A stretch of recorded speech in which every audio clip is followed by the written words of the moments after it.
اللہ تبارک و تعالی نے اسلام کو جب کامیابیاں اور کامرانیاں عطا کیں اور نبی پاک صلی اللہ تعالی علیہ وسلم کے دین کو اللہ نے غلبہ عطا کیا تو 9 ذی الحج میں حج فرض کیا گیا۔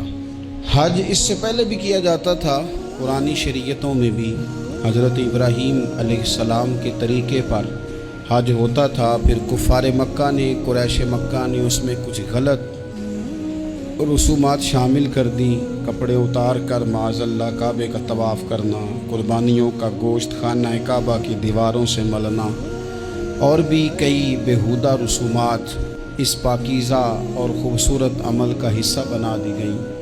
پھر 9 ذی الحج کو حج فرض ہوا۔ نبی پاک صلی اللہ تعالی علیہ وسلم نے حضرت ابو بکر صدیق کو امیر حج بنا کے رخصت فرمایا۔ دیکھیں کہاں کہاں محبوب انہیں اپنا نائب بناتے ہیں۔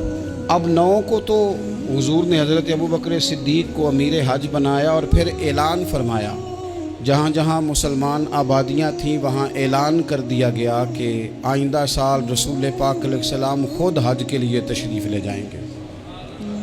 اب ایک بڑی تعداد مسلمانوں کی جمع ہونے لگی۔ ذی القعدہ کے آخری ایام میں ہزاروں کی تعداد میں لوگ مدینہ شریف میں جمع ہو گئے۔ ظہر کی نماز کی ادائیگی کے بعد سیرت نگار کہتے ہیں کہ 28 ذی القعدہ تھی، نبی پاک علیہ السلام ظہر پڑھ کے حج کے لیے نکلے، اور جہاں آج ذوالحلیفہ ہے، ابیار علی جس جگہ کو کہتے ہیں، میقات مدینہ بھی کہا جاتا ہے، وہاں اللہ کے محبوب نے پہلے رات گزاری۔ وہیں پہ نبی پاک صلی اللہ تعالیٰ علیہ وسلم نے احرام باندھا، حضور تشریف لے گئے۔ یہ حج قران تھا۔ نبی پاک صلی اللہ تعالیٰ علیہ وآلہ وسلم کے ساتھ اس طرح لوگ امڑ کے آئے، جہاں جہاں سے لوگ تھے مسلمان وہ سارے جمع ہوئے حضور کے ساتھ اللہ کی بارگاہ میں حاضر ہونے کے لیے۔ 1,40,000 صحابہ، یہ ایک ہی دفعہ صحابہ کا اتنا بڑا مجمع جمع ہوا ہے، ایک ہی دفعہ، اور حضور علیہ السلام کی خواہش تھی کہ یہ سارے لوگ وہاں پہنچیں۔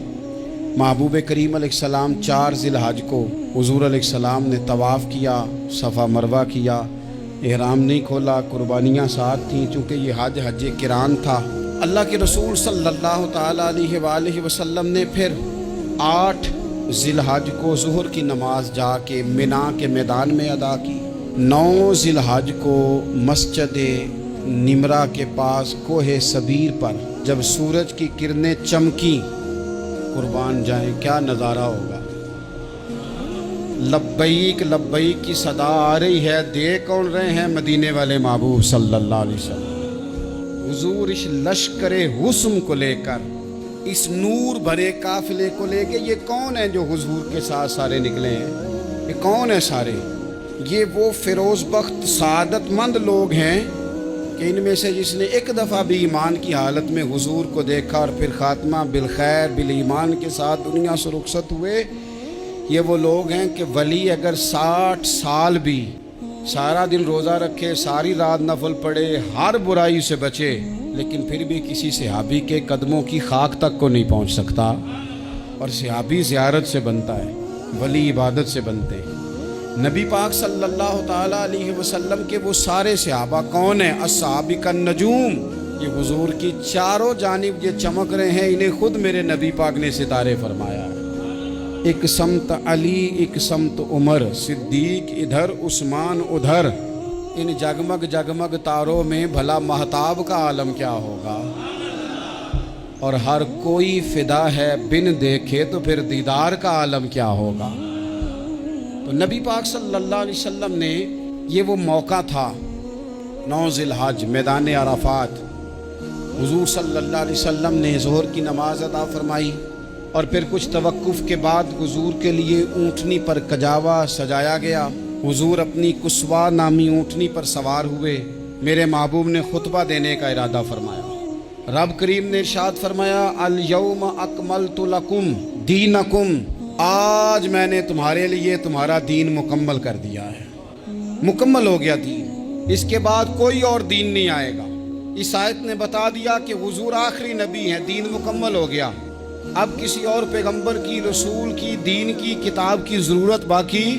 آج میں نے تمہارے لیے تمہارا دین مکمل کر دیا۔ اور کیا خوبصورت لفظ ہیں قرآن پاک میں، فرمایا وَأَتْمَمْتُ عَلَيْكُمْ نِعْمَتِي، اور آج میں نے تم پر اپنی نعمتیں تمام کر دی ہیں، نعمتیں مکمل کر دی۔ وَرَضِيتُ لَكُمُ الْإِسْلَامَ دِينًا، اور اللہ فرماتے ہیں میں نے تمہارے لیے دین اسلام کو پسند کیا ہے، یہ میری رضا ہے، یہ دین اسلام تمہارے لیے پسند کیا ہے۔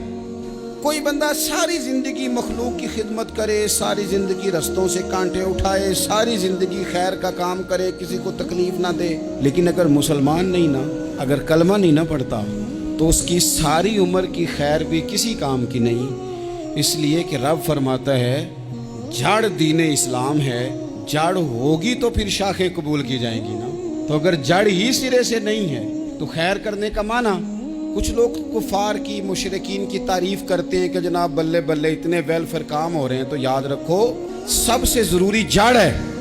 قرآن پاک میں رب تعالیٰ نے منافقین، مشرکین اور کفار کے اعمال کی بنیاد اس طرح کی بتائی ہے کہ جس طرح پتھر پر تھوڑی گرد پڑ جائے، ذرا ہوا کا جھونکا ہے یا بارش آئے تو پتھر صاف کا صاف ہو جاتا ہے۔ ان کے اعمال اس طرح کے ہیں۔ اس خیر کا کیا مطلب کہ جس خیر میں ایمان ہی شامل نہیں؟ جب تک بندہ مومن نہ ہو اس کا کوئی عمل بھی اللہ کی بارگاہ میں قابل قبول نہیں ہوتا۔ یہ آیت نازل ہو گئی، فرمایا دین مکمل ہو گیا۔ او میرے بھائیو، خدا را سوچو، کوئی شے مکمل نہیں دنیا میں، کوئی شے بھی۔ کروڑوں کا مکان بنا لو پھر بھی کوئی نہ کوئی نقص نکل ہی آتا ہے۔ کوئی دنیا میں شے مکمل ہے ہی نہیں۔ اگر کوئی شے مکمل ہے تو وہ مدینے والے رسول کا دین مکمل ہے۔ مکمل، جب ہم کہتے ہیں نا مکمل دین، تو لوگ سمجھتے ہیں تو شاید سادی سی بات ہے۔ یہ وہ والی بات ہے جو دنیا میں کہیں نہیں پائی جاتی۔ جب یہ آیت نازل ہوئی تھی نا، بخاری میں موجود ہے، ایک بہت بڑا یہودیوں کا عالم حضرت عمر فاروق رضی اللہ تعالیٰ عنہ سے کہنے لگا یہ جو تم پر آیت نازل ہوئی ہے نا کہ دین مکمل ہو گیا، یہ اگر ہم پر نازل ہوتی نا تو جس دن یہ آیت نازل ہوئی ہوتی ہم نے ہر سال اسی دن کو عید بنا لینا تھا کہ دین مکمل ہو گیا۔ الیوم اکملت لکم دینکم، دین مکمل ہو گیا، ہم تو عید بنا لیتے۔ تو حضرت عمر کہنے لگے ہم پر بھی بڑا فضل ہے، جس دن آیت نازل ہوئی تھی عرفہ کا دن بھی تھا اور جمعے کا دن بھی تھا۔ ایک نہیں دو عیدیں تھیں مسلمانوں کی، دو عیدیں تھیں مسلمانوں کی، دو۔ عزیز بھائی، دین مکمل اللہ نے دیا۔ اور حضرت عبداللہ ابن عباس رضی اللہ تعالیٰ عنہ نے تو ایک مقام پہ اس کا ذکر بھی کر دیا۔ جب ان سے کسی یہودی نے کہا نا یہ آیت ہمیں ملتی تو ہم عید مناتے، تو فرمایا تم ایک مناتے نا، ہماری دو تھیں اس دن۔ جمعہ بھی تو مسلمانوں کی عید کا دن ہے نا۔ بہت سارے لوگ ہیں بیچارے جو کہتے ہیں اسلام میں عیدیں صرف دو ہیں، اور وہ بھی صرف پریشانی انہیں عید میلاد النبی والے دن ہوتی ہے، اس کے آگے پیچھے نہیں ہوتی۔ حالانکہ نبی پاک علیہ السلام نے کہا ہر جمعہ بھی عید ہے، خود حضور نے فرمایا، لیکن وہ اڑ جاتے ہیں کہ نہیں عیدیں صرف دو ہی ہیں۔ بھائی آپ یہ کہہ سکتے ہیں کہ اسلام کی معروف عیدیں دو ہیں، اپنے معنی اور مفہوم کے لحاظ سے جس کو یوم عید کہا جائے وہ عیدیں دو ہیں۔ تو نبی پاک صلی اللہ تعالیٰ علیہ وسلم نے میدان عرفات میں خطبہ دیا۔ یہ جو واعظ و نصیحت ہے نا، خطبہ، تقریر، یہ دنیا کر رہی ہے، کرتی رہے گی، کرتی چلی آئے گی، اور اس کو میرے نبی پاک علیہ السلام نے پسند فرمایا۔ خیر کی بات کرنے والے کو حضور نے دعا دی۔ محبوب فرمانے لگے اللہ جو میری حدیثیں یاد کر کے آگے پہنچائے اس کے چہرے کو تر و تازہ رکھنا۔ یہ ابلاغ دین بہت بڑی بات ہے اگر کوئی خلوص نیت سے کرے۔ لیکن کائنات ارضی میں وہ جو حضور کا خطبہ حجۃ الوداع ہے، وہ دستور ہے، وہ منشور ہے۔ انسانی حقوق پر اس سے بڑا چارٹر نہ پہلے کبھی تھا نہ قیامت تک دوبارہ بن سکتا ہے۔ اس کو خطبہ حجۃ الوداع کیوں کہتے ہیں؟ ایک تو مطلب یہ کہ حضور نے یہی آخری حج کیا، اور دوسری بات یہ تھی کہ اس خطبے کے تھوڑے ہی عرصے بعد میرے نبی پاک نے وصال ظاہری فرمایا، اور اس خطبے کو رسول پاک صلی اللہ تعالیٰ علیہ وسلم نے شروع کہاں سے فرمایا؟ یہ خطبہ دیکھیں شروع کہاں سے ہو رہا ہے۔ انسان دنیا میں ملتا بھی ہے، جدا بھی ہوتا ہے۔ یہ جو جدائی کا وقت ہوتا ہے نا، جدائی کا، شاید بڑی سوچ سمجھ کے کہا تھا حضرت میاں صاحب نے، بڑی غور کر کے انہوں نے کہا تھا کہ دریا کنڈے روخ نہ لائیے، جو آوے روڑ جاوے۔ آپ میدان میں درخت لگاتے ہیں تو کبھی پھل گرتا ہے تو زمین پہ گرتا ہے، اٹھا لیتے ہیں۔ اگر دریا کے کنارے ہو تو وہ تو دریا میں گرے گا اور رڑ جائے گا، چلا گیا، بہہ گیا۔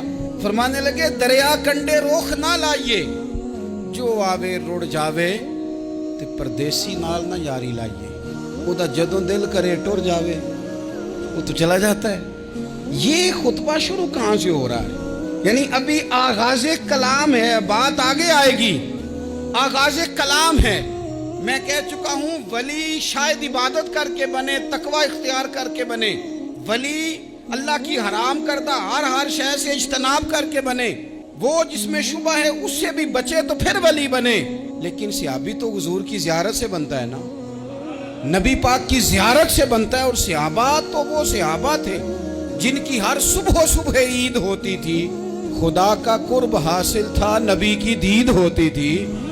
وہ تو اس طرح کا ماحول تھا کہ نبی پاک نے فرمایا حضرت ابو ہریرہ سے یہیں بیٹھے رہتے ہو، تھوڑا ذرا کبھی کوئی کام بھی کر لیا کرو، وقفے سے ملنے سے محبت بھی بڑھتی ہے۔ تو حضرت ابو ہریرہ اٹھے اور ستون کے پیچھے سے ہو کے واپس آ گئے۔ فرمایا آ گئے ہو؟ عرض کی حضور دل ہی نہیں لگتا تو جائیں کہاں۔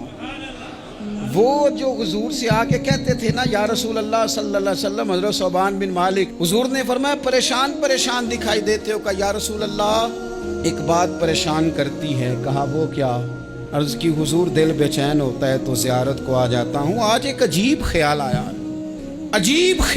ہے، اور اس نے عجیب رنگ طبیعت میں بھر دیا ہے۔ فرمایا تمہیں کیا خیال آیا؟ عرض کی یا رسول اللہ صلی اللہ علیہ وسلم آج خیال آیا ہے کہ ثوبان ہے تو حضور کا غلام ہے، جنت تو حضور کے صدقے ملے گی، لیکن یہ ہے کہ حضور تو ہوں گے نا نبیوں کے ساتھ، تجھے ملے گی پر ملے گی تو غلاموں کے محلے میں نا۔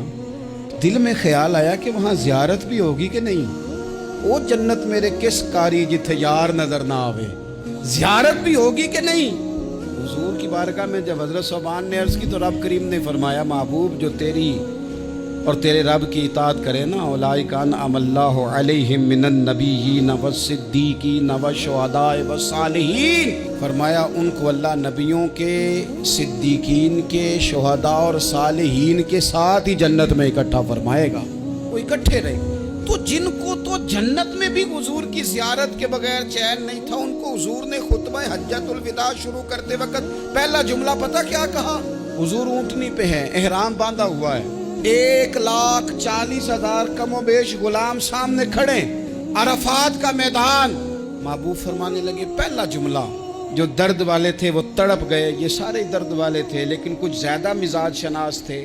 محبوب نے پہلا جملہ کہا، حضور فرمانے لگے لوگو جس طرح آج اکٹھے ہوئے ہیں شاید اس کے بعد دوبارہ ہم اکٹھے نہ ہوں۔ پہلا اعلان ہی کر دیا کہ یہ تمہارے ساتھ جو آج خطبہ ہے نا، اس میں اشارہ دے دیا کہ دوبارہ نہیں جمع ہو، اگلا حج نہیں کرنا، بس ختم ہوئی بات، یہ آخری پہلی بات ہی حضور نے یہ بیان۔ اب وہ اتنے دل نرم ہو گئے حضور کی بات سن کے، آنکھوں میں آنسو اس طرح آ گئے، طبیعت کا ملان اتنا بڑھ گیا کہ ہر ایک کا دل کشکول بن گیا، ہر طرف سے آہیں اور سسکیاں ہیں کہ حضور کے وہ جملے یوں صحابہ لے رہے تھے جب آپ سے کوئی کہہ دے کہ بھئی بس بھئی یہ وقت بس آخری ملاقات کا ہے، تو پھر انہوں نے وہ تو حضور کی ہر بات ہی توجہ سے سنتے تھے، پر یہاں جو انداز بن گیا وہ انوکھا بن گیا۔ فرمایا شاید دوبارہ ملاقات نہ ہو۔ پھر میرے کریم محبوب صلی اللہ تعالیٰ علیہ وسلم نے فرمایا جس طرح تمہارے لیے یہ شہر حرمت والا ہے، مکہ حرمت والا ہے نا، ایک نیکی کرو تو مکے میں 1,00,000 کا ثواب، حرم مکہ میں ایک گناہ کرو تو وہ بھی 1,00,000 لکھا جاتا، حرمت والا ہے، بڑی عزت والا ہے۔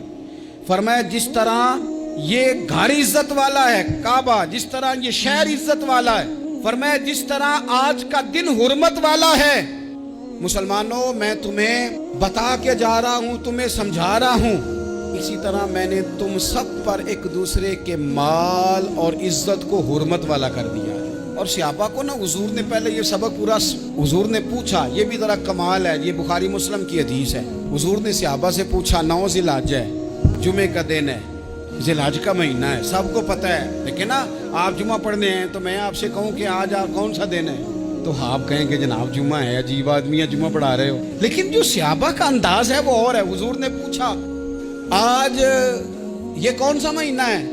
یہ ادب ہے، یہ مقام ہے، یہ وہ مقام ہے جہاں بہت سارے صرف عقل والے بندے جو ہوتے ہیں نا وہ بیچارے گرتے پڑتے ہیں اور کہتے ہیں جی بات آتی ہو تو بتانی چاہیے، یہ کیا بات ہوئی جی، بندہ بولے ہی نا، یہ کیا لیکن کچھ لوگ ایسے ہیں جن کا دھارا ادب کچھ اور ہوتا ہے، انہیں ڈھیروں باتیں بھی آتی ہوں تو ہر جگہ بات کرنے کی نہیں ہوتی، سب جگہ کہانیاں سنانے کی نہیں ہوتی۔ حضور نے فرمایا کون سا مہینہ ہے؟ قربان جائیں۔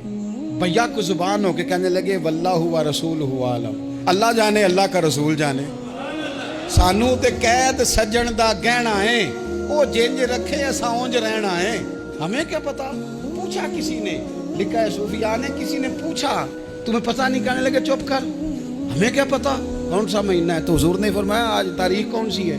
بھائی صاحب کو پتا تھا نا 9 ذی الحج کو یہ حج ہوتا ہے، کون سی تاریخ ہے؟ کہا واللہ و رسولہ عالم، اللہ جانے اللہ کا رسول جانے۔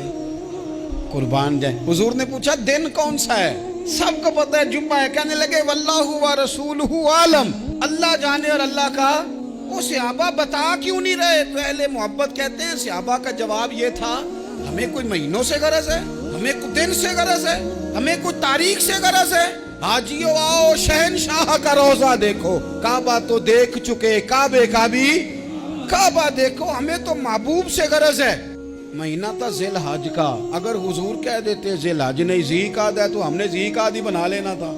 تاریخ تھی 9، اگر حضور فرما دیتے 11 ہے تو ہم نے 11 ہی بنا لینی تھی۔ دن تھا جمعے کا، اگر حضور کہتے پیر ہے تو ہمیں کیا لگے، ہمیں تو محبوب کی رضا چاہیے۔ آپ دیکھیں نا، ایک صحابی کے ہاتھ ذرا لمبے تھے تو حضور نے فرمایا یا ذوالیدین، او لمبے ہاتھوں والے، ان سے کوئی پوچھتا نام کیا ہے تو کہتے میرا نام ہے 2 ہاتھوں والا۔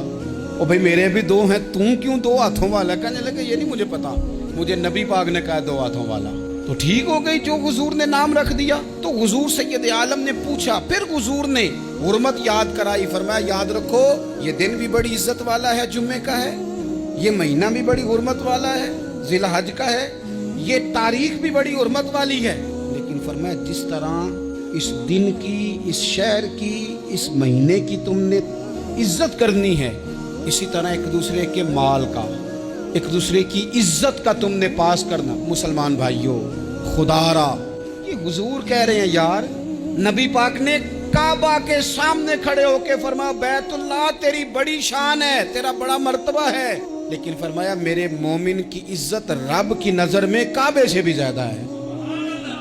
ہم کیسے بیٹھ کے یار، ہم کیسے جرأت کرتے ہیں کسی کی پگڑی کھولنے کی کونے میں بیٹھ کے؟